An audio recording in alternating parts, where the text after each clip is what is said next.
tinoda chimwe chochiro kuna tenzi anondipa kana nemvura nemoto ndinochema mundisambe moyo wese kana moto mundipise hazvine izvo zvitema zvinopera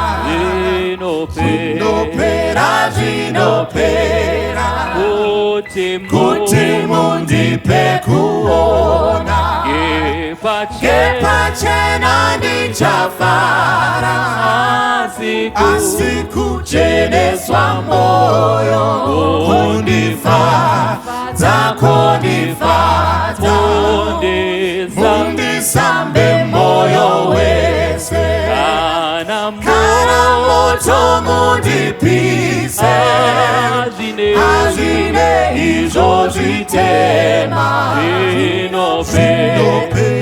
zvinopera asi kuti ngacheneswa ndizvo ndingazozwisisa ndizvozvo zvirozvo zvese tinoona mundisambe moyo wese kana moto mundipise hazvine izvo zvitema zvinopera ndinosiya zvakaipa nezvifungo zvakashata asi kana ndichiedza ndakaipa mundisambe moyo wese kana moto mundipise hazvine izvo zvitema zvinopera mundisambe moyo wese kana moto mundipise hazvine izvo zvitema zvinopera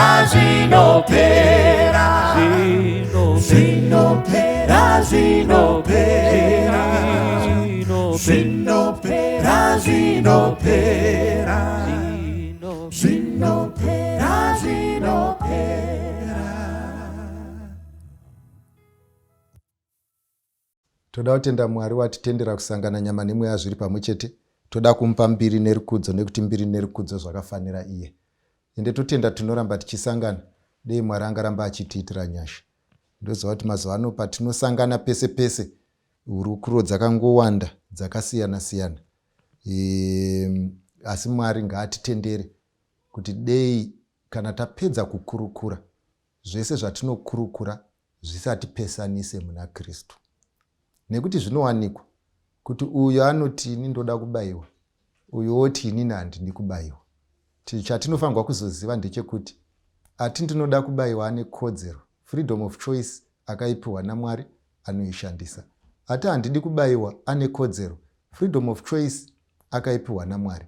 Saka kana umwe neumwe aexercise freedom yake, ngazvisatiparadzanisa pakutenda, ngatisatiparadzanisa pakutya Mwari.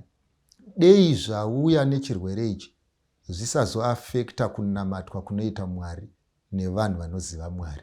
Saka munamato wangu ndewekuti let's agree to differ pane maonero atinoita pachinhu ichi, asi let's not differ to the extent yekuti tinotadza kuenda kumusha.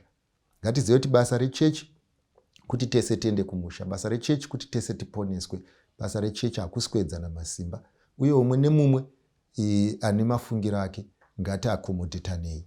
Saka mese mugeroko ngatigarisane sehama, ngatisatukanei pachinhu chisiri chedu, chisina chekuita nesu. Dei Mwari angatiitire nyasha uye atipe njere dzekugona kudhila nekupedza nyaya iyi murugare. hamene kuti mucharonga sei kwamugere ikoko, kuti muchati vakavhaccinatwa pavo vega here, vasina kuvhaccinatwa pavo vega here, ava chechi yavo here, ava chechi yavo here, kana kuti muchamisa munhu achirambidza vamwe kupinda here, kana kuti muchadii ikokoko. Handizivi kuti muri kuita sei, asi ndiri kuti kana mapedza kuita zvinhu zvose izvi, musazotukana nechinhu chisina chekuita nemi. Ngatirambe tiri murugare rwaMwari kusvikira Jehovha achionekwa. Ngatinamatei. Baba vedu namuponesi musiku wedenga nepasi, tokutendai muri Mwari. Rumbidzwai nekusingaperi nokuti zvakafanira imi. Pane nyaya dzatakuda kukurukura mukati menguva dzino, tinokumbira kuti imimi mutibetsere. Muzita raJesu tinonamata. Amen. Panapa tine nyaya dzatoda kuti titaure, asi dzinenge dzichitaurwa dzakaungana munguva yatinayo. Maonero andiri kuita patichagumira ndepatichagumira, tichazokondina nenyaya yedu patinoenda mberi. Uye ndoda kuti ndirambe ndichikujekeserai muri ikoko, ndechekuti izvo ukoona nyaya yataurwa inenge yatotaurwa. Naro unogona kuita hako kuoma musoro, unogona kuoma musoro, unogona kuramba uri uchiti inini handihwemwo, kana kuti unogona kuti ndine fact, kana kuti unogona kuti ndiri muhadhi, kana kuti unogona kuti chii. Asi chandoda kuti ndikuudze mukati mezuva ranhasi ndechekuti chirongwa ichi chakaitirwa iwe, kwete kuti utendeuke, because Bhaibheri rinondiisira pachena kuti izvo chekutanga vamwe vacharipiwa sechapupu as a witness, kuti kana kutongwa anoti nyaya iyi ndaiziva, nyaya iyi ndakamboinzwa. Kune vamwe vachaponeswa nazvo. So by the end of the day takasiyana, but ndoda kukuudza, yours is an opinion, asi zvakanyorwa mukati mebhuku ndo zvichaitika pakupedzisira. Saka ndokumbirisa kuti tisarwisane pamaopinions, tisarwisane pamaonero, tisarwisane pazvidiso, tisarwisane pazvinhu zviri against principle, asi ngatiunganei tinzwe kuti iye musiku wedenga nepasi, muridzi wechinhu, anoti kudii pamusoro penyaya, then we make a decision. Now, ende ndoda kukuudzai kuti hakuna imwe system ino-override zvakanyorwa naMandara. Saka ndisati ndaenda uku, ndoda kuti ndimbokuudzai kuti kune mimwe mibvunzo iri pano yekuti varidzi vayo mukangonzwa ndaverenga Bhaibheri, ndaverenga vhesi, unoziva kuti ndaanchipindura mibvunzo yako. Pamusana pekuti imwe yacho inozondhuva kuve too direct and handikwanise kuipindura. Number 1, pane vhesi yakanyorwa naPaul kuna Romans chapter 1 pavhesi ya16. Inoti handinyare neivhangeri. Pati yandinoda inoti nekuti isimba raMwari rekuponesa. Saka kana Paul achiti it is the power of God. Mind you, ukatora munhu ari electrician, akaenda kunoita wiring, apedza kuita wiring, omva aisa bulb, akakudza kuti ndaakupower, zvinoreva kuti aakuunza energy. Kana apower, ukoona light rabaka, light rauri kuona is not the power, but light rauri kuona are the effects of the power. So Paul says, inini handinyare neivhangeri nekuti isimba raMwari rekuponesa. Paul akanga asingataure nenyaya yeattitude yevanhu kugospel, but akanga achitaura nenyaya ye-what happens when the gospel has been accepted. Ndoda kuti mupabati. So by the end of the day, we don't measure the gospel nenyaya yekuti kuchechi kune mhombwe.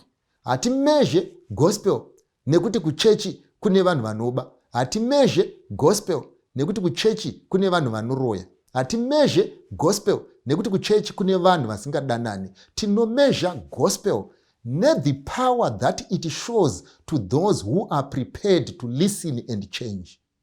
Therefore, saka nauda kumeasure simba raMwari rekuponeswa, unoenda kuna Mary Magdalene. Kana uda kumeasure simba raMwari rekuponeswa, unoenda pashasha yakanga yakagara paBethsaida. Then you see the power of the word. Asi haugone kuenda kuvarambi veivhangeri unomeasure kuti rinoponesa here kana kuti hariponese. Saka kana waona munhu ane ivhangeri risiri kumuchinja, zvazviri kuratidza ndezvekuti rairovera asi harina kuinternalizwa. Aipinda mushawa unoimba akamira pasaidi. So by the end of the day he might wageza nekuti anga ari munogezwa. Nyamba iye paanga arimo anga akawanda zvake mvura.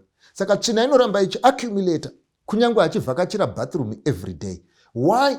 Pamusana pekuti the power yemvura haina kuratidzwa paari.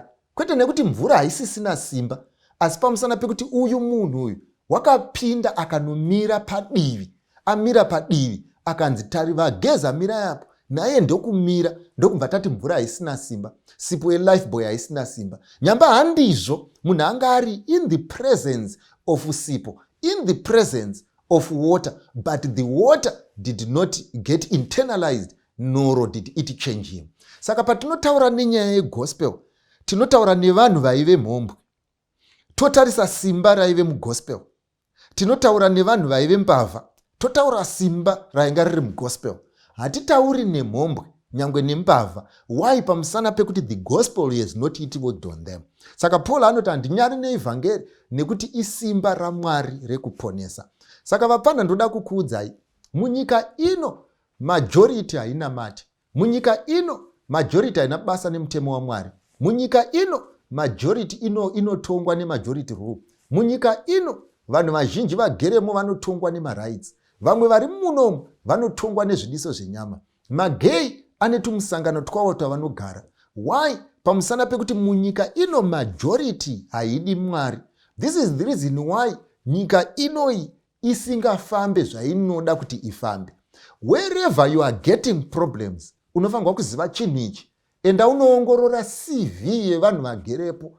On how close they are to the master. The further they are, the more problems they cause. So by the end of the day, ndoda kuti muzive kuti if ever we needed the power of the gospel, it is today.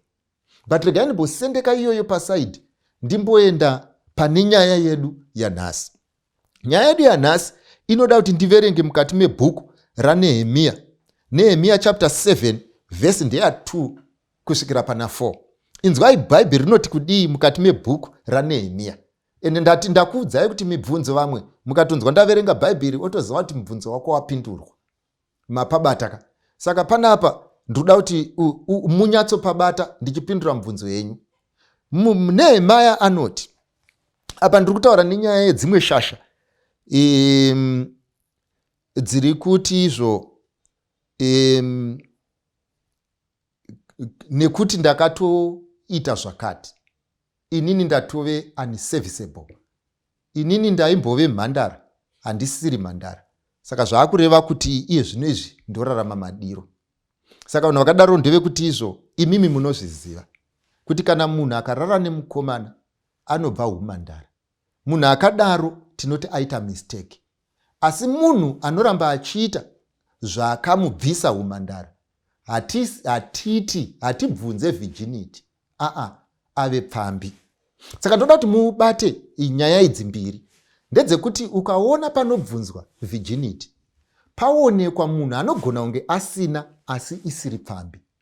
Asi haugone kuenda pabhawa pamakoni oona pfambi dzakamira pamusuwo, iwoti wakuda kuenda kumba wapedza kurova 2 for the road, ombva wati ndokumbirawo mhandara imwe chete yekuenda nayo kumba because pamusika apa hadziwanikwe.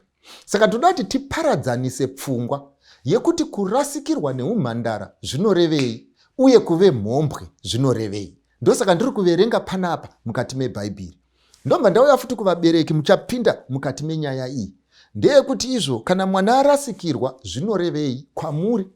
Ende toda kuti tione kuti tine rupande here pane zvazviri. Uye kuti isusu kana tikararama madiro zvinofamba sei. Saka ndiri kutaura nenyaya yevanhu vatove mawovheti. Saka ndiri kuti iwewe zvataa muwovheti, hondo yezvayapera. You get the point. Unogona kuita here munhu. Kana kuti hauchagone kuita munhu, wakutorarama nemudhu yekuhondo yakanguri yapera zvayo. Ndo zvandinoda kuti tizive kuti toramba here tichiita pungwe. Vana chimbwida vachingonobika sadza, vamwe vachizvandwa nemupinyu, kunyangwe hondo yakapera. Ndiri kuverenga Nehemia chapter 7 kubva pavhesi ya2 inoti, ndiNehemia ari kutaura patime yavakanga vachiita rebuild Jerusalem. Mind you, vakanga vachivaka masvingo kana kuti vakanga vachivaka jurawo uye vachida kuvakurudza Jerusalem rakanga raparadzwa. Nehemia anoti asvika ikoko vari pabasa, ari kutaura zvimwe zvezvinhu zvaakaita. Ndo zvandiri kuda panapa. Anoti iye ndikagadza Hanani munun'una wangu. Ndoda kuti mupabati. Ari kubuda pachena transparency panapa. Zvikanzi ini Nehemia ndakagadza Hanani. Hanani ndiani? Munin'ina wangu. Number 2, naHanania mubati wenhare. Uyu Hanania uyu ndiye akanga ari chief kupalasi. Zvinoreva kuti izvo ndiye akanga ari munhu aiona kuti izvo zvinhu zvese ndiye akanga ari head kune zvinoitikwa papalasi. Zvikanzi ndakagadha vanhu vaviri ava, Hanani naHanania. Zvikanzi vave vatariri veJerusarema, nokuti akanga ari munhu akatendeka achitya Mwari kupfuura vazhinji. Panapa inzwa taurwa naNehemia. Kana ndakagadza vanhu ava vaviri, zvikanzi ndokumva ndaropa ine Hanania akanga ari mutariri wepalasi. Zvikanzi sei ndakavaisa kuti vave vatariri veguta? Zvikanzi pamusana pekuti vakanga vakavimbika, number 1, uye number 2, vachitya Mwari. Indodzokorora, ndoda kuti mupabate. Hanzi pane guta raida security. Saka richida security, ndakagadza vanhu vaviri, munin'ina wangu naHanania. Pamusana pekuti kudii? Zvikanzi security yaitoda munhu ane conscience. Ende munhu ane conscience, munhu anorarama zvinowirirana nozvinodiwa naMwari. Zvoreva kuti vakanga vachiti isusu, imimi ndoda kukuudzai vanhu muripo, tomboti magara pasi moti muri kuda kusarudza chief, kana kuti magara pasi moti muda kusarudza sabhuku, kana kuti magara pasi moti muda kusarudza president. Imimi mukatora muroyi mukamuita chifu wenyu, kana kuti mukamuita mukuru wenyu, musazofunga kuti nekuti mukuru haasisiri muroyi. Asi zvazvinoreva ndezvinoti akugona kuroya pasina anomubvunza. So by the end of the day, panapa uyo ari kutaura achiti izvo, kana wapedza kugadza munhu kuti atarire zvinhu zvako, unofanirwa kuziva kuti relationship yake naMwari, kunyangwe waiona seisina kukosha, ine effect pazvinhu zvako. Ndoda kuti murambe makapabata. Mese mugere uko wapfana, ndoda kukuudzai. Ndakakuudzai kudhara kuti roorwai madiro, nyengai madiro, isai Mwari mazviri kana kumubvisa. Rarai madiro, isai Mwari mazviri kana kumubvisa. Asi ndoda kukuudza kuti mutariri wauri kutsvaga wekuzorana guta rako, mutariri wauri kutsvaga wekuzotarira mhuri yako, mutariri wauri kuzotsvaga wekuzoti ndiye husband yako, mutariri wauri kutsvaga wekuti ndiyo wife yako, ndoda kukuudza kuti kana asina conscience uchaona moto. Ende chepiri chandoda kukuudza ndechinoti, whether unonamata kana kuti haunamati ukatswanywa nedombo unochema, whether unonamata kana kuti haunamatwe ukadisappointwa unochema, whether unonamata kana kuti haunamati ukaabuswa unochema. Why? Nekuda kwetexture yechinhu chakagadzirwa naMwari. So by the end of the day, problem iri kunetsa ndeyekuti paunonyenga unonyenga semurasta, usingaziva kuti kuseri kwerasta kune product yakamanufacturwa naMwari which is sensitive to pain. Paunopfimbwa iwe unotarisa packaging, ende ukanganwa kuti no, kuseri kwepackaging kune product iripo iri sensitive to emotions. So vapfana ndoda kukuudzai, imimi munogona kuramba design yaMwari, but the designer knows the pressures that it can withstand. Iwe unozviziva wani kuti imimi nyangwe muchiita pane zvese, maengineer munozviziva kuti kana taakutsvaga material yekugadzirisa chinhu, kune yatinoti strength of materials. Tinoiconsider kuti nekuda kwezviri apa, nekuda kwemastresses ari apa, nekuda kwemastrains ari apa, what type of material do we recover to withstand this? Hauzogoni kuti iwewe panodiwa simbi, iwe unotsvaga jecha nekuti ndoranga riri padhuze. So by the end of the day, chandoda kukuudza ndechekuti munogona kuramba zvamunoda, but muvaki wechinhu ichi ari kuisa pachena kuti if you ignore principle paunonopinda muupenyu nekuti hauzi muKristu, ndoda kukuudza kuti izvo uchaona moto. Pamusana pekuti when we talk of abuse, it's not a Christian word. When we talk of broken homes, it's not a Christian word. But it happens kuno anonamata nevasinganamati, especially vakaramba simba rekunamata. Saka ndiri kukuudza ndiri panapa, ndiri pane imwe level kuti izvo Mwari masikiro akaita chinhu icho, Mwari masikiro akaita munhu uyu, munhu wese akaumbwa nevhu, hakuna akaumbwa nejecha, hakuna akanzi uyu ndokuumba nedombo, hakuna uyu akaitwa cast in stone. Vanhu vese vachiumbwa, Mwari akaumbwa nejecha. Munhu akaumbwa nejecha, ziva chinhu ichi, ukatsvaga mutariri asina kuvimbika anokuonesa moto. Ndo number 1 zvotaurwa panapa naHanania. Chepiri, hanzi ndikati kwavari, ndiye Hanania ari kupa instruction. Masuo eJerusarema ngarege kuzarurwa kusvika zuva ravira. Number 1. Mabata zvotaura. Ndezvekuti ari kuti avakavapa instruction vanavo. Zvikanzi instruction yandiri kukupa imimi vatariri veguta. Masuo eJerusarema haavhurwi newachi. Masuo eJerusarema haavhurwi nenguva. Masuo eJerusarema anovhurwa kana mupi wezuva aita kuti kupisi. Ndoda kuti upabate. Kunemi munoti izvo tazochembera. Kunemi munoti izvo ndichanda kungotsvaga mwana. Hanzi ndikangoita mwana zvangu zvatopera. Chauri kutsvaga hazi mwana. Chauri kutsvaga ndezvinoitisa mwana. So by the end of the day zvinoitisa mwana ndo zvaunonyanyisa kuda kudarika mwana. So iwewe kana watsvaga zvinhu zvikanzi neBhaibheri but muzive kuti masuo eJerusarema ngaangovhurwa chete kana zuva rapisa. Ende zuva harikontroliwi nemunhu kana newachi kana nemwedzi kana nemakore, asi rinokontroliwa nekumwe. Batai makadaro. Chepiri, zvikanzi izvo zvino varindi vachimirepo ngavapfige mikova. Imi mugokiya munofanira kugadzawo varindi pakati pevagere Jerusarema, mumwe nemumwe paanofanira kurindira, mumwe nemumwe pakatarisana neimba yake. Verse 4. Zvino guta rakanga riri bamhi rakakura, asi vanhu vaivemo vaive vashoma, uye dzimba dzakanga dzichigere kuvakwa. Let me summarize instruction inopuwa panapa. Pakanga pane vachengeti vemageti, the gatekeeper. Ava 2 vakanga vaasainwa ndo vaichengeta guta. Saka Nehemia ari kuti izvo, imimi zvamunoita ndezvizvi. Munoenda kumagetikeeper. Kana masvika pamagetikeeper, kana nguva yekuvharwa gate kwasvika, magetikeeper ovhara gate. Hanzi kana magetikeeper apedza kuvhara gate, imimi mokiya.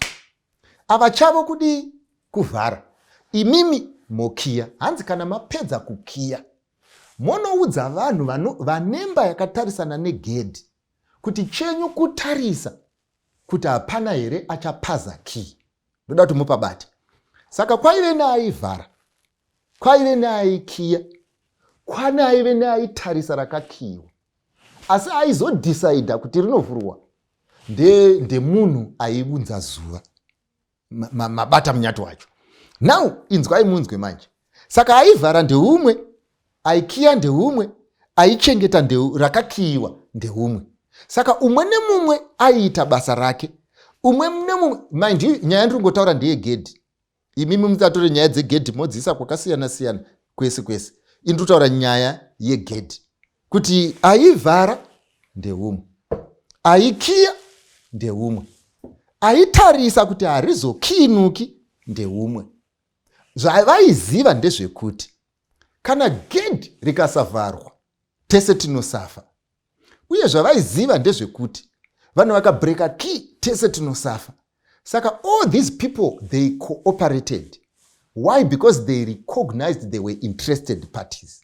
Saka kwakusinaiti ndiri kudzvinyirirwa, papasinaiti marights angu atorwa, papasinaiti izvo inini izvo handizvifariri, pamusana pekuti izvo the consequences were known. Ndofunga mapabata panyaya ndati ndeyegedhi, nyaya ndiri kutaura. Ndodzoka kwamuri kunyaya yegedhi. Problem inonetsa iwe unogona uchitaura gedhi but umwe nomwe ane magedhi ake. Indiri kutaura gedhi raNehemia. Now inzwai munzwe macomrades. Ndorangarira ndaendina mistress vangu vainzi Mukuruva, Mai Isabel. Ndo vakandidzidzisa grade 1 negrade 2. Unoziva ndorangarira, munoziva pane kuchikoro vakadzidza kudhara matambudziko aive maviri. Dambudziko rekutanga nderekuti muchitanga grade 1 mainodzidziswa kachirungu kekuenda kutoilet. Isusu tainzi unoti paper singanzi excuse me, painzi excuse me teacher, may I go outside. Munoziva mai Mukuruva vaiti vakamira vachitaura kachirungu ako, waikanzwa kakapusa, waizokanzwa kuoma kwako wakuda kuenda kutoilet. Because waiti ukasvika so ukavatarisa waikanganwa, you get me. Asi pamunenge muchiri kudzidza kachirungu aka kaita unge kari simple. Asi pamunenge mazofamba ndopaona kuti kachirungu kaya kana wakuda kuzoenda kutoilet manje kachirungu kakaoma ikako takatombokaona isu. So by the end of the day vana vangu ndo zvakafanana neupenyu. Unoziva upenyu kana uchiimagine, kupfimbwa kana uchiimagine, kuve mai vemba kana uchiimagine, kuve baba vemba kana uchiimagine, kuda munhu kana uchiimagine, kuri nyore zvekuti unoshaya kuti vadhara vari kurasika papi. Ende kamudiro kaunoita musikana wako, the way you miss here, the way you want here paapo, unoshaya kuti vadhara vari kurasika papi. But ndoda kukuudza chinhu ichi, kachirungu kekunzi excuse me aka katonyore kwandiriko zvino izvi, asi pataida kuenda kutoilet kainetsa. Ndoda kukuudzai kuti usatange wafunga kuti kachirungu aka kari nyore kusvika wakuda kuenda kutoilet. Nokuti pauchada kuenda kutoilet ndo paucharealize kamuomero kechirungu aka, zvekuti ndo pauchazoziva kuti dei ndaziva ndakarisaita nesimba, dei ndaziva ndaita gagarisa musoro, dei ndaziva ndati mistress handina kunzwisisa. Why? Pamusana pekuti tii yawabikirwa nambuya Machando haizomiri kubuda nekuti chirungu wasati wabata. So by the end of the day zvinhu zvamunofunga kuti zviri nyore vapana ingori nyaya yekuti tii haisati yakukuudza kuti izvo comrade makufangwa kunondirasa asi hamugone kungondiburitsa kumwa munomwa pasina chirungu, asi pakuenda kutoilet panodiwa chirungu. Number 1. Number 2, vakadzidza kudhara munondinzwisisa. Ndorangarira mai mukuru vavaiti tapedza vachitidzidzisa maths, taiuya nechibagi kana nenyimo kana nematombo. Saka nyimo dzako ndo dzaunofangwa kuverenga kana makuita samu dzenyu dzekusanganisa. Ende unoziva zvaita mamistress akudhara anga asina nungo, handisi kurasa mamistress amazuva ano, ndirongoti ivo vakudhara vanga vasina nungo. Saka pamunenge muchidzidza vanga vasingagari pasi, vanenge vachitenderera. Saka amenoti vaiprofita here kuti uri kuomerwa neupenyu, because pausiri kuomerwa neupenyu unge usingavaone sure kwako. Musi upenyu paunenge wakaoma, mistress ndo pavanenge vakamira mugotsi mako vakakotama vachitarisa kuti uri kuda kunyora kuti kudii. Ende unoziva ivo vanenge vangobvunza zviri simple 2 plus 3. Asi zvaiti mistress kana vachifemera mugotsi mako vari kumasure, nyimo dziripo pamberi apo 2 ne3. Waiti ukatarisa mudenga overenga zvigumwe ombodya penzura, havataure vanenge vari zii. Wapedza kudaro otora nyimo dzako, kudhara munozviziva malips anenge achiita kakubvundirira so uchiverenga nyimo. Apa dzinenge dziri 2 ne3. Wapedza kudziverenga, wapedza kudya penzura, ombva wanyora kuti 7. Ende mandiyo nyimo dzaona dzadzitombosvika kana ku7. Saka mistress chaizovanetsa ndechekuti izvo, how are you counting? Kana anza yako iri kuzobuda 7, zvoreva kuti uri kudyira penzura mahara, zvoreva kuti uri kunyepera kubvundisa muromo mahara. Confusion yaunayo uri kupretenda to be in control when you are not in control. But anza yawanyora iri kuburitsa pachena kuti here is a confused person. Why am I saying so? Nekuti izvo mubvunzo ndeongoti zvausina anza, saka nguva yese iyi wanga uchifungei. Nawo mubvunzo wandoda kubvunzana nhasi, vana vangu makagarapo, vabereki makagarapa, ndevekuti ndoda kukubvunza, ndoda tanga ndabvunza imi vabereki, kuti iye mwana wamuri kuona ari kudya penzura, ari kudai kubvunda muromo, achinyepera kuverenga nyimo, is he or she informed? Anza inobuda here apa kana kuti muri kutemba miracle, kana kuti muri kufunga kuti minamato mizhinji ichaita kuti dofo ribude na A, because dofo rikapiwa A haisi measurement yakanaka yezvariri. Saka Mwari haaite mamiracles akadaro. Are our children clear wekuti izvo who is the gatekeeper? Who is the keeper of the city? And who decides when the gates are being opened? Nekuti problem inogona kuitika kandeyekuti truck driver anoti izvo inini ndoda kubuda kuma4 saka vhurai gate. Mukasavhura gate override marights angu. So by the end of the day toda kunyatsobvunzana kuti idzo key dzegedhi reconscience yemwana wenyu dzinogara nani. Idzo key dzegedhi dzinoadminister spiritual life yemwana wenyu dzinogara nani. Idzo key dzinochengetedza mwana wenyu neumhandara hwake dzinogara nani. Ndiye here muridzi wekey? Ndiye here futi anokiya gedhi? Ndiye here futi anomeka sure kuti rakavharwa?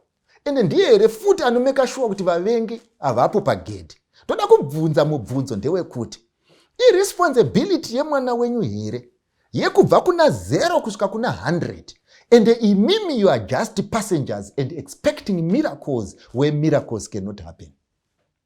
Muri kungofemera mugotsi memwana. Is she very clear? Why ndiri kubvunza? Because Bible rinoti rovedza mwana nzira yaanofanirwa kufamba nayo, uye kana akwegura haatsauki kubva paari. Bible raireva kuti mwana achizvagwa, mwana achikura, when you are investing mumwana, the first thing that you need to invest in is conscience. Why? Because the conscience will keep you for the rest of your life.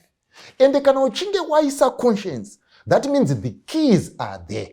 But by the end of the day mubvunzo wochiti iwewe uri kungoti vana vamazuvano havachagona kuti kwete, vana vamazuvano vaakunetsa pamadhara, vana vamazuvano vanongomitiswa pavanoda, vana vamazuvano vanongorara pavanoda. Mubvunzo ndewekuti who has the keys dzegate respiritual life of your child, if ever there is a gate? Ende ndoda kuudzai ndechekuti izvo kudhara tichikura isu ndechekuti izvo unoza pamba painge pasina gate kana kuti pasina fence ndo paidambudzira nevanhu. Ende vairamba vachipfuura, ende vanogona kupfuura midnight. Why? Pamusana pekuti hapana fence, hapana gate. Asi chinoitika ndechinoti ukaignore kuisa gate vanoramba vachipfuura, ukaignore kuisa fence vanoramba vachipfuura. Asi problem yataanayo iko zvinezvi ndeyekuti zvidhakwa zviri kupfuura nepavana vedu, vadhara vari kupfuura nepavana vedu, pari kuratidza pachena kuti haizi nyaya yekuti gedhi harina kukiwa, inyaya yekuti gedhi haritoripo. Zvino mubvunzo, zvino honai manje zviri kuitika ndezvekuti gedhi haritoripo. Gedhi risitoripo, pasisina principle, pasisina system, vanhu vari kugara pasi voita futi kamwe kadare. Tumatare twavaakuita ndechekuzvipa kodzero dzekuti whether gedhi riripo kana kuti haripo, imimi siyanai neni. Zvovoreva ndezvekuti gedhi zvarisisipo vaakuda kutobvisa futi nejurawo kuti munhu angoti paapinda napo obva apinda napo. And unfortunately manje chiri kunetsa ndechekuti nekuti makey akapiwa benzi, mamwe marights aakuchemerwa nevabereki vakutocontributa pakubvisa jurawo mwana paakabvisa gedhi, pamusana pekuti ndiye akanga ari keeper, ndiye akanga ari muridzi waro, ndiye akanga ari musecurity, ndiye accountant, ndiye auditor internal, ndiye external audit, ndiye zvese. So by the end of the day, shall we continuously remove the gates? Why? Because kune tumwe tumaorganization turipo.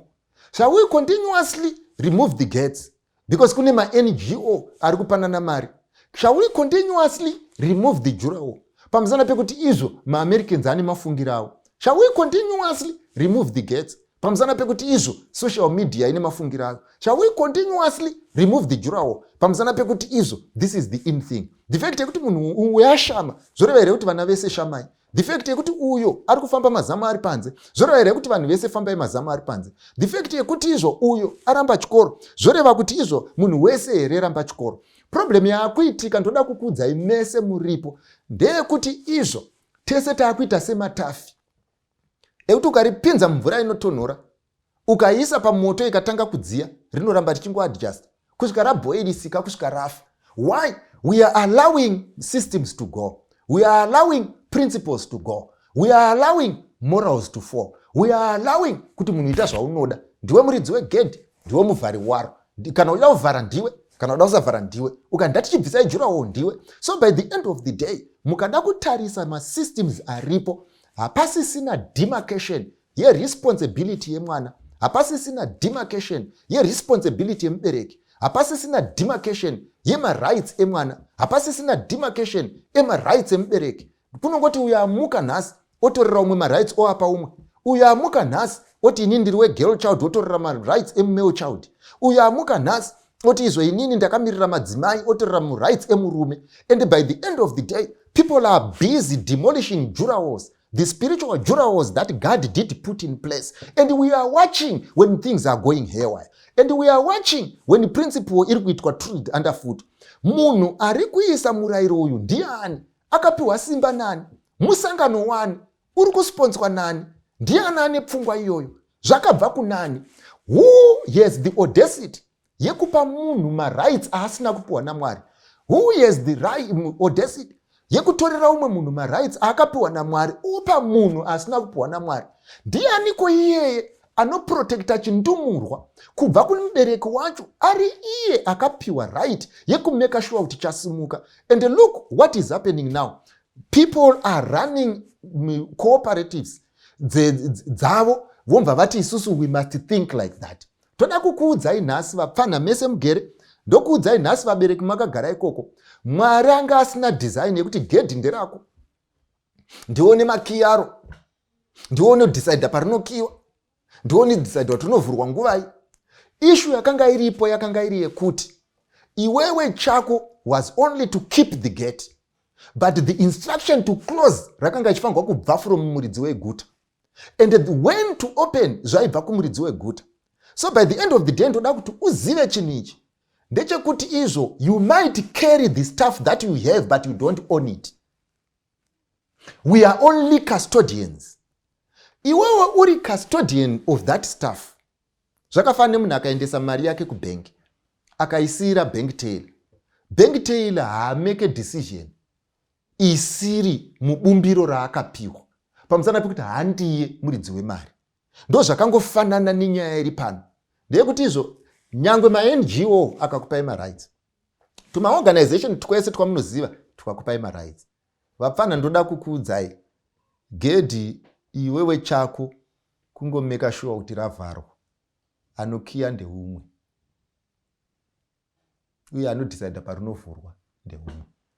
Kana pane munhu ari kukunyeperai kuti izvo you decide as you please, it's a lie. Kana pane munhu ari kukunyeperai kuti you marry when you want, it's a lie. Kana kuti pane munhu ari kukunyeperai kuti you marry whoever you want, it's a lie. Kana pane munhu ari kukunyeperai kuti izvo it is your right to do whatever you want, it's a lie. And I want to tell you today, ndeyekuti munofanirwa kuziva chinhu ichi ndechekuti izvo chako is to keep, you are the gatekeeper, but the overseer weguta ane kodzero yekuti ngativharei magedhi ndikiye.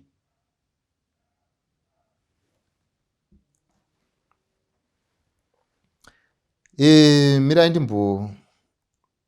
ndimbotanga ndapindura mubvunzo ndisati ndapedzisa nyaya iyi kana pachiri nenguva, ndingazoenderera mberi.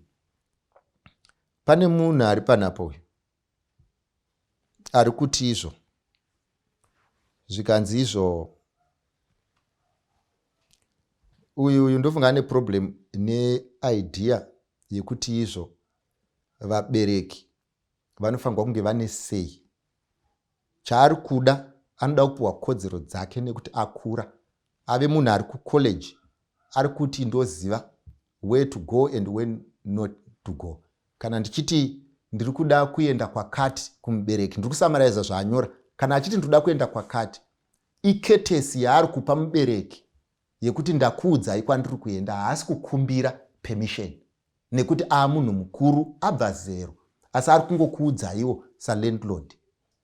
Saka mukasaita izvi ari kufunga kuti adzvinyirirwa. Ende pane uyu inini mwanangu ndinongokuudza kuti bhaibheri rangu ndiri kuriisa mumashoko angu. hati unoziva kuti izvo inoti mai vebenzi havana mufaro. Chandoda inini kuti ndikuudze ndechekuti nhumbu inozvara benzi inorwadza kairi. Ndofunga yafa iyi. Ndinoziva chakanakira painorwadza kekutanga paya uchizvarwa zvine matime limits. Nongoziva kuti ndezvenguva pfupi zvatopfuura. But kana yazorwadza pamberi apa manje munhu akurarama madiro, inorwadza continuously, inokonzera stress, inokonzera depression, inourayisa, inokwidza BP. Asi munhu yanoramba achidzoka. Saka ndangoti ndikuudze mufana kuti izvo nhumbu yebenzi inozvara benzi, nemi vabereki ndoda kuti ndikuudzei kuti nhumbu inozvara benzi inorwadza kairi. Ndapedza newe. Uyo ari kubvunzawo mubvunzo wekuti hanzi tese tiri maKristu. Why is it that panoita kunge pane madifference? Ndofunga ari kurifeya kunyaya taitaura kuti rooranai veikoko. Kwamunenge muri rooranai uyo, rooranai vekuko uyo, rooranai vekukoko. Saka ari kuti izvo, what's the fight? We are all Christians. Hamene kuti mukadzi here kana kuti murume, but regai nditi kana uri young man, kana muri mainini, regai ndikupei mufananidzo wekudai izvi. Mainini, handizive kuti mune redhiyo here kumba kwenyu. Chandoda kuti muzive ndechekuti redhiyo dzakasiyana, nyangwe dzemumota. Mukapinda muanglia yenyu mukaridza redhiyo, mukazokwira mumota yechokwadi mukaridza redhiyo, unyatsonzwa kuti redhiyo dzakasiyana. Pane dzimwe redhiyo mudzimwe mota dzaunoona dzine maspika anodarika 6, dzimwe dzine tumwe tudiki so turi 8. Zvokuti panorira ukaridza yaLoliver Mutukudzi wamunoziva, unonzwa imwe spika ichiburitsa kanenge katembolini, imwe spika ichiburitsa zigita rebesi, imwe spika ichiburitsa zvakati. Asi ukaenda pane imwe redhiyo haunzwi zvese izvozvo. Unongonzwa Oliver Mutukudzi achishama nemamwe anenge magitari. Saka zvinoitika manje ndezvinoti ari paredhiyo dondo inongonzwa kushama tata ane zvaanzwa. Ari paredhiyo kwayo inonzwa all the instruments ane zvaanzwa. Saka chinozoitika manje ndezvekuti izvo uyo ari paredhiyo yechokwadi anofunga kuti tese techinzwa music. Omva ati kune uyu wakanzwa here katambolini kengi kachirira paya.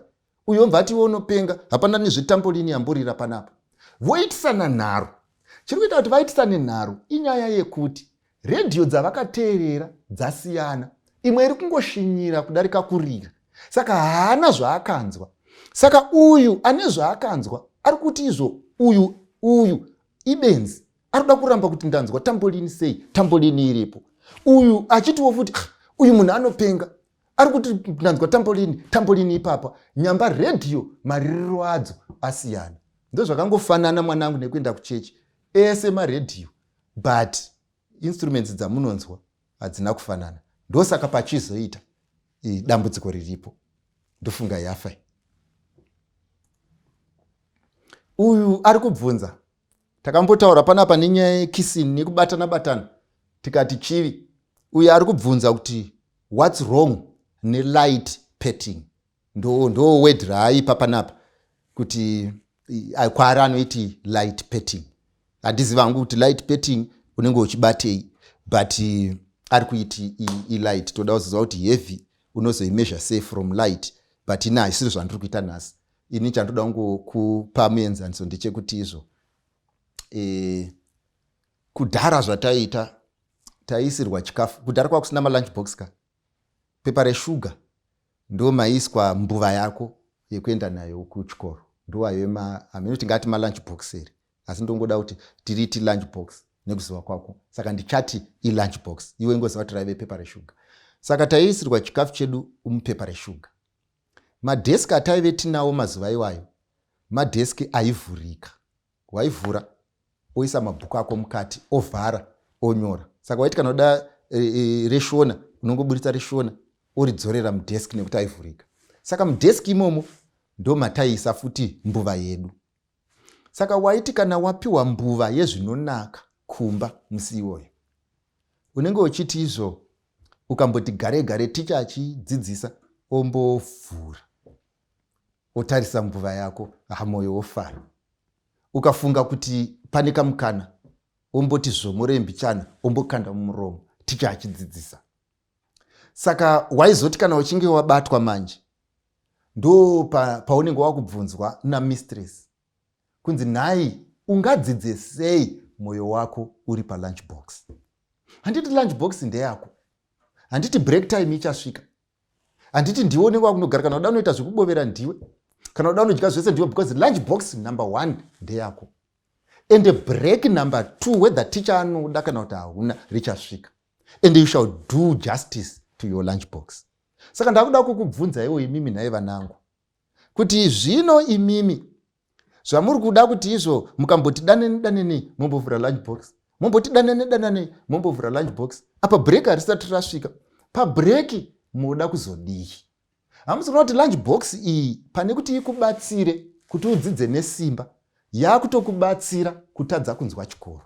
Handiti nguva yebreak ichasvika muchavhura lunchbox. What is the hurry? So by the end of the day, dambudziko ratingori naro nderekuti chingwa ndechako, mirira break. And the break iri, I am telling you whether you like it or not, rinosvika. Pari zvino, ngatidzidze. Ndofunga yafai. Uyu. Idzi dzakaroorwa idzi. Ndevachaka vakangoenda Mandara. Ende dzwai nyaya dzakaroorwa idzi. Ende adzichada kwadzakaroorwa ikoko. Handisi kuti dzadzingwa ayo. Dzakaroorwa. Saka idzo hadzichada kugara ikoko.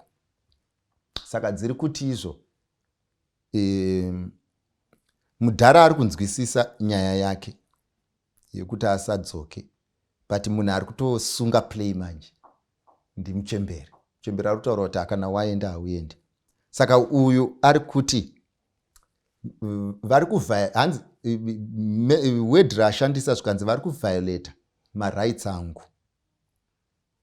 Ende muri kunzwa kuti marights ake ndeyekudzoka. And handizivi, inini ndinda kutozomubvunzawo manje kuti uruda kudzoka kumba kwani iwewe, because kumba kwaruda kudzoka ndiko mukadzi akatoitawo zvawakaita izvo, akagarako. Imaindiuka zvakuendesa ikoko izvo wazvara izvi ndo zvakafanana newe namai vako. Ende chakaita kuti iwewe unzi madhuve inyaya yekuti mai vako pfungwa yekudzoka. Saka ndoda kuti pandiri kupindura mubvunzo ndiri kupindura nepfungwa mbiri.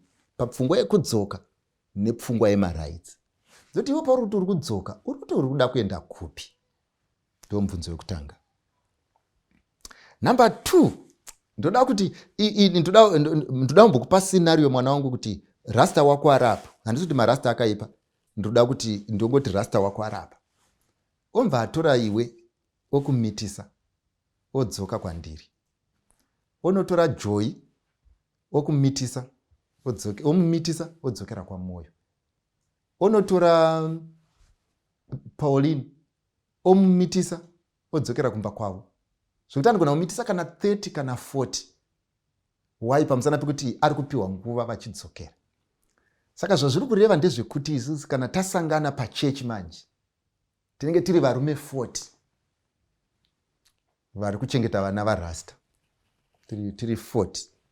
Handisi kuti pane chakaipa, ndinongotaura kuti isi tiri 40 varume 40 ka tinenge takasunga matai, takakama musoro, tichinyepera kufunga, asi tese tiri 40 tichichengeta vana varasta. Hamene kuti iwe sekuona kwako unofungeiwo rasta kana achifamba achitiona tichimuchengetera vana 40, iwe unofunga kuti rasta anonzwawo sei? Saka isusu tiri kuti manje isusu rasta hatimuvengi, asi tiri kuti kuchengeta vana varasta nekuti iwewe umake decision otipinza mumahumbwe esarudzo dzako, ndo zvega zvatiri kupesana. Ende hatisi kuti hatichakuda, tinoramba tichikuda. Saka madiro atinokuita manje tinokuda zviri nani uri kwa rasta. Ndosaka tichikufonera mazuva ese tichibvunza kuti maswera sei, tichikudza kuti ndo zvinoita upenyu. Haizi nyaya yekuti hatinzwisisi, tiri kuedza kuburitsa pachena pfungwa yekuti usanyengerwa Mwari haasekwe. Icho chaunodzvara ndo chaunokohwa. Ende pane chiri kutotirwadza ndechekuti izvo rasta haasiri yatichienda. Iwe ndiwati ndakuda kudzoka. Ende ndoziva ndomba ndataura nemi mese mugere apo. Munogara pasi muchiita tumusangano twenyu. Munongotaura nenyaya ye girl child muchimupa marights ende muchimupa mamwe marights ekuda kupromota kusafunga, muchimupa mamwe marights ekuda kupromota irresponsibility. Kuve girl child hazviroti wakaremara, kuve girl child hazviroti haufungi. Mwari haana kupa varume pfungwa 5 akapa vamwe 2. Munhu wese unofanirwa kufunga. You must use your brains. And when you make a decision, mind you, ndiri kukutaurirai because kwarasta musati maenda. When you have made a decision, do not blame us for your decision. When you have made a decision, do not assign the responsibility somewhere else. When you have planted your field, usatiudze tuiti enda munokohwa. Chaita kuti isusu tichadyare mapfunde, taiziva kuti hatikwanisi kuakohwa. Chaita kuti tisadyare mhunga, taiziva kuti inobvarira hembe nekuvava. Iwe unoda kutidyarira mhunga, otiti imimi chienda munokohwa. You don't run our lives by your irresponsible behavior. So by the end of the day, the reason why we are doing this, tiri kuzviita kwete nekuti ndo zvatanga tichida. Dei ndaida kukuomesera ndisina kuendesa chikoro. Dei ndaida kukuomesera ndiri ndakakuzvarira kumba kwaRasta. Dei ndaida kukuomesera iwe ndisina kupa mari yeschool fees. Dei ndaida kukuomesera ndisina kupa freedom of choice. When I've given you the freedom of choice, when I've given you the freedom to decide what you want, you now want to blame me for the actions of your choice. It does not work like that.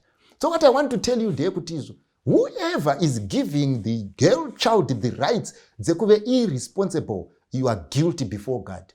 Everyone else must own up nekuda kuma decisions ake anoita. The fact yekuti waane mari, the fact yekuti wafunda does not give you a license to live carelessly and to decide kuti izvo, how do I run my life. It does not work like that. Saka ndoda kukuudzai kuti mai vako vanotorwadziwawo, mai vako vatoriwo patight. Usade kuzovapa neumwe mutoro wawakagadzira iwe uchinyatsoona uchiziva. Havatorari vachichema vachichemera iwewe. But when you have made a decision, you have made a decision. Enda chinorwadza nemi vafana ndechekuti izvo, nhasi unonoda kuti mai vako vapinde newe mumadhaka. Oti Rasta anchamuda. Tozoona 2 days later achinzi auya kuzoona mwana. Tozoona 3 days later achinzi izvo atoo mukichen akagara ari kubikira. Ochiya kuti ko munhu iyeye akubikirwa futi pamba pano. Uku mwana wake ndiri kuchengeta, uku mukadzi wake ndiri kuchengeta. Ozoona 4 days later maane nhumbu. Nhumbu yani yasemu Rasta. Ende chinonetsa ndechekuti izvo munoramba muchiberekera vana sembuko. Kwadzomitiswa hadziberekere ikoko, dzinodzoka kumba kuti dziye dzizobereka. So by the end of the day, the issue iripo ndeyekuti izvo, once bitten, twice shy. Ndo number 1. Number 2, wandiudza nenyaya yemarights. Nhasi ndoda kukuudza kuti tese tine marights. Number 1. And number 2, pane chimwe chinhu chandoda kukuudzai, kana makaudzwa marights, mukasozoudzwa maobligations, munhu wacho haana kukupedzera lesson yacho. Kana watopuwa right, there is also a responsibility to follow. So by the end of the day, chaunofanirwa kuziva ndechekuti whoever has a right is accountable. So when it comes to accountability, do not then surrender your rights. Inini zvaunotondoona kudai ndakachena musoro nditori nemarights. Yafai. Chekupedzera pane uyu ari kuti izvo hanzi vamwe makakura zvakanaka, zvinhu zvakanga zviri right. Saka imimi pamuri kuti jaja, muri kuti jaja, imimi makuriro enyu nemakuriro edu akanga akasiyana. So by the end of the day, things are different iko zvinezvi. Munotiti be responsible, be resourceful, but mukatarisa mamiriro ezvinhu nemamiriro azvanga zvakaita, mazuva enyu zvanga zvisina kudaro. Ndobvumirana newe partly kuti sure pane zvimwe zvinokanganiswa nehurumende, like kuti inokuvakirai makoleji yokunyimai accommodation, maakuenda kumba yokupai makondomu. Ipapo hurumende iri wrong pakukupai kukuvaka zvikoro zvisina pekugara yozokuigirai makondomu. Iwewe chete wrong yako ndeyekuashandisa. Saka isu hatikublame kuuya nawo, toblame hurumende. Hatiblame kutsvaka pekugara, toblame hurumende.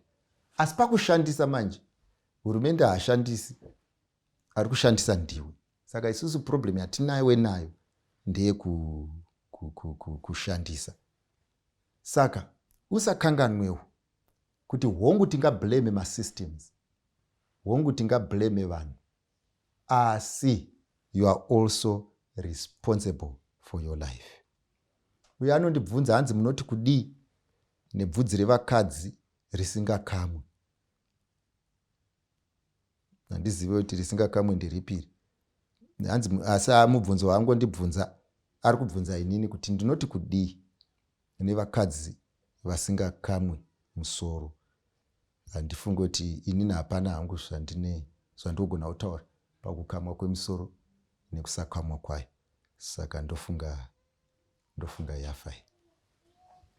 Vanangu, ndoda kuti murangarire chinhu ichi. Mibvunzo yenyu hatingaitaure tikaipedza yese. Ndanchikukumbirawo nemweya washo kuti yadhi yako inogona kunge yakambotsokodzerwa nevanhu. Vaifamba nepavanoda ende vaifamba nguva yavanoda, vachiita ruzha vasingakupi mukana wekurara. Asi ndoda kukuudza kuti hazvireve kuti chipaza jurawo. Mind you, patiri kutaura nenyaya yaNehemia, they were rebuilding the ruins. Our problem mwanangu haizi yekuti takakanganisa. Our problem mwanangu haizi yekuti takamitiswa. Our problem mwanangu haizi yekuti ndakadanana nevakomana vaviri. Our problem mwana wangu haizi yekuti tairara pese pese. Because iwayo mistakes anogona kuitwa nemunhu. Asi dambudziko redu nderekuti you are staying there. You are not rebuilding. You are not putting back the gates. You have decided to unlock the gate, even to remove it and throw it away. That is where the problem is. You can make a mistake, we all agree. We all make mistakes in life. But hatigone kuramba tichirarama mumistake. Uye number 2 chandoda kukumbirai ndechichichi. Ndechekuti upenyu uhu vanangu hunoda kuti mumwe nemumwe ashandise njere. Upenyu uhu vanangu hunoda kuti pfungwa dzedu dzidzokedzane. Vanangu, kune zvinhu zvizhinji zvatinogona kuwanira munhu wekublame asi zvigotadza kudaro. Uye togona kuwana maexcuse. Ndakaona chimwe chividhio chaisirculate pamedia chichiti vana vedu vekuZimbabwe maakutora madrugs pamusana pekuti hamuna basa. Wongu, you might have a very good excuse. But the principle of life is if you have a good excuse, do not use it. Ndoda kukuudza kuti some of these excuses dzamuri kutaura inhema. Vanhu vanogona kuswera vachinetsana naizvozvo but inhema. Sei ndichiti inhema? Vanhu vekuSouth Africa havasi kutambudzika neekonomi, but vanodhakwa kudarika vanhu vari kuZimbabwe. Vanhu vekunana madeveloped countries havasi kunetseka. Imimi moti izvo, alright, ikonomi yedu yashata, saka taakuita zvemadrug. Kuva neikonomi dzisina kushata sei vari kuita zvemadrug? Kupinda mumadrugs kana kusapinda iprinciple. Kuita madrugs kana kusapinda kutonga kwemweya yakaipa. Kuita madrugs kana kusapinda kurangarira Satan kuita zvaanoda. And mind you, when the devil takes control, he does not take full control immediately. Slow but sure. If you become a sex addict, very soon you also become a drug addict. Satan anokupinza mbichana because addiction ndo chinhu chako. Addiction to WhatsApp, addiction to Facebook, addiction to boys, addiction to girls. It's all addiction after addiction after addiction after addiction. You need to stand up tall and say, am I not going to be a candidate soon? Vanangu, be responsible. You might blame the government, you might blame the parent, you might blame the teacher, but still you are responsible for closing that gate. Ndaruwanikwe rakavharwa rashaya key. Mwari uzodhila neasina kukiya. Ngaruwanikwe rakavharwa rorega kukinurwa. Mwari uzodhila neasina kukinura. But removing the gates, removing the standard is a sin that is unpardonable. Ngatinamatei. Ishe wangu namuponesi musiki wedenga nepasi maitai. Ivaine vana vedu vapei njere, vabatsirei vafunge. Muzita raJesu ndinonamata. Amen.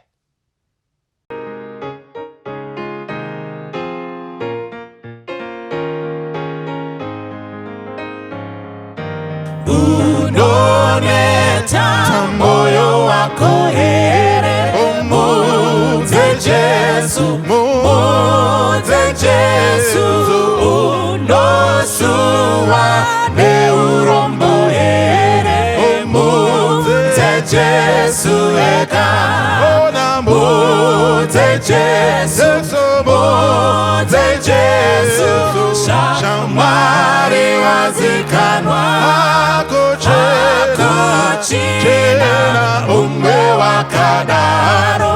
Mudze Jesu eka, masodzi ari kudona here. Mudze Jesu, mudze Jesu, munezvitema zvavigwa here. Mudze Jesu eka, mudze Jesu, mudze Jesu, shamwari wazikanwa, akuchina umwe wakadaro. Mudze Jesu eka, muri kutya dambudzoro here. Mudze Jesu, mudze Jesu, iye achakubatsira iwe. Mudze Jesu eka, mudze Jesu, mudze Jesu, shamwari wazikanwa, akuchina umwe wakadaro. Mudze Jesu eka, wacharufu runouya here. Mudze Jesu, mudze Jesu, unonisa umambo wa Jesu. Mudze Jesu eka, mudze Jesu, mudze Jesu, shamwari wazikanwa,